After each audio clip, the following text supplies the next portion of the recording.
Peace. I'm here with Andrew and Alex, and we're going to talk about Google Flights. So basically what I was describing is that you can get the best deals if you maximize the number of possible locations you begin the trip from, the number of possible locations you land in, and the number of possible dates. So basically it's like maybe on this certain day to fly from Des Moines to San Diego costs this much. But if you say, well, what does it cost on that day to fly from Moline or from Cedar Rapids or from Peoria, you suddenly have, 4 times as many options for getting a good flight. And then if you can also say, well, what if you can adjust the days a little bit? Then you suddenly have 8 times, 12 times, 16 times as many possibilities for getting a good deal on a flight. Now, Google Flights, I find to be kind of the cleanest, simplest interface to use. And you can actually put in multiple origin airports. Like this shows, we have Cedar Rapids, Moline, Des Moines, Peoria. These are all the most local airports around Fairfield, Iowa. And then for destination, I find it's a little trickier to have multiple destinations. Haven't quite mastered that aspect of it.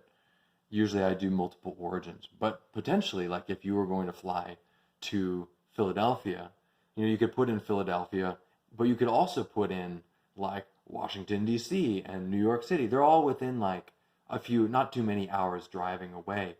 So those are options too, examples. And then, so let's do the specific example. We're talking about going to San Diego for an event. We're talking about going to San Diego for an event it's in October. The event is October 10th through 12th.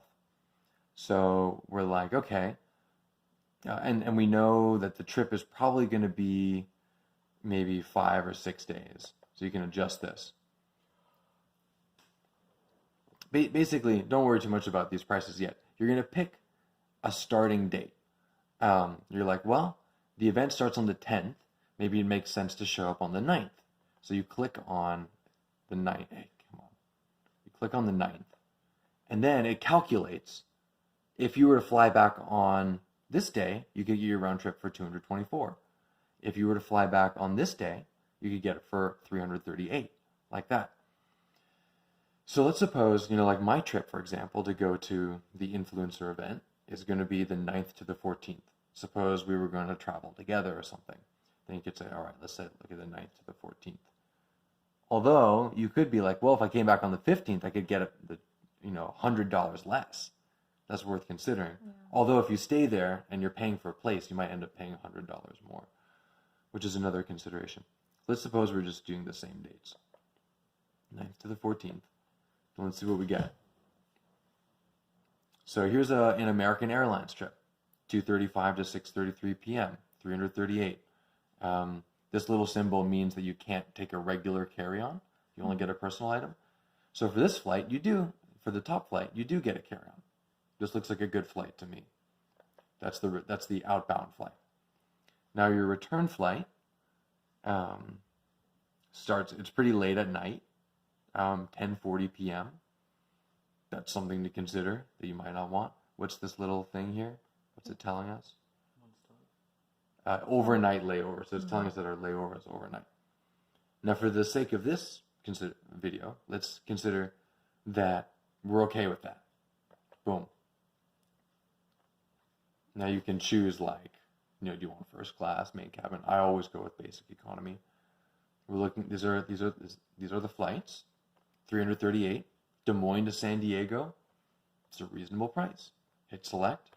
It'll bring you to the American Airlines page where you can actually book it, because you don't book it through Google. They just connect you to the site. Now suppose you're like, oh well, I want to consider going to from Minneapolis. I've heard that Minneapolis is a good airport. Then you can add Minneapolis to the list, just like that, which is actually where I'm going to be flying out of. Look at that, $167 potentially round trip. So let's look into that. Now suppose though you want a bag. You're like, look, I'm not interested in looking at just going with a little backpack. I want to carry on. then it'll automatically calculate with the carry-on. Okay, still not bad. Still not bad. Now, Luke is actually taking this flight. So we could all potentially take that flight together. 3:30 p.m. to 5:45, not bad. $250 round trip. The ride is already set up for getting to Minneapolis. And then I think this is the same return flight. You know, it's non-stop too, so it's really quick. It's like a 4-hour flight. You don't have to wait anywhere. Less chance of getting like a layover, getting a flight cancellation or something, as Alex knows really well. Mm-hmm. So they got non-stop flights, $250 round trip, not bad. So they give a couple options here. Very nice. Yeah. Apparently you can even book it through Google. I've never seen that before.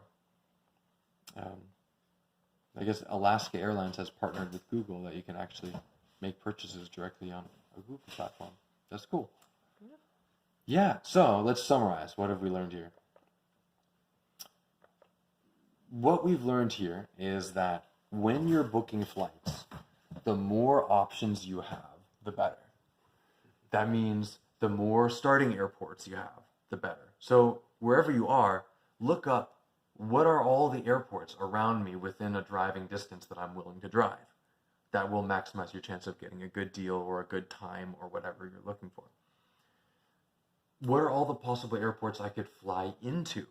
You know, Chicago, for example, has multiple airports. There's Chicago O'Hare. There's also Chicago Midway. If you add in both of those airports, then you have a better chance of getting a good deal. So as many destination airports as there are within a reasonable distance of where you're going, the more you maximize the chances. And what happens is if you only have one origin airport and one destination airport, you only have one possibility. Mm-hmm. But if you have 2 origin airports and 2 destination airports, you have 4 possibilities. 2 times 2. If you have 3 origin airports and 3 destination airports, you have 9 possibilities. And if you can be flexible with your dates, then if you have 2 dates, the 9 becomes 18. If you have 2 different origin dates and 2 different departure dates, return dates, 32, you just blow up the number of possibilities you have for a good deal. And with Google Flights, you're able to look at all of those prices in a glance. You can see them all at the same time. You can measure all the different flights between all of your origin and all of your destination airports, rather than with all the airlines too, rather than going to like one airline and searching one route and then the next route and then the next airline and the next route, all of it in one shot. And they have a great algorithm for figuring out like which flights you're most likely to prefer based on a way of measuring price and the like the length of the flight, how many stops it has, all of that. Yeah, I guess that really summarizes the main point here. We got a lot of things, but the main point is that the more you maximize your possibilities with origin airports, destination airports, and dates, and being able to see that all at once with Google Flights, the better chance you have for getting a great deal.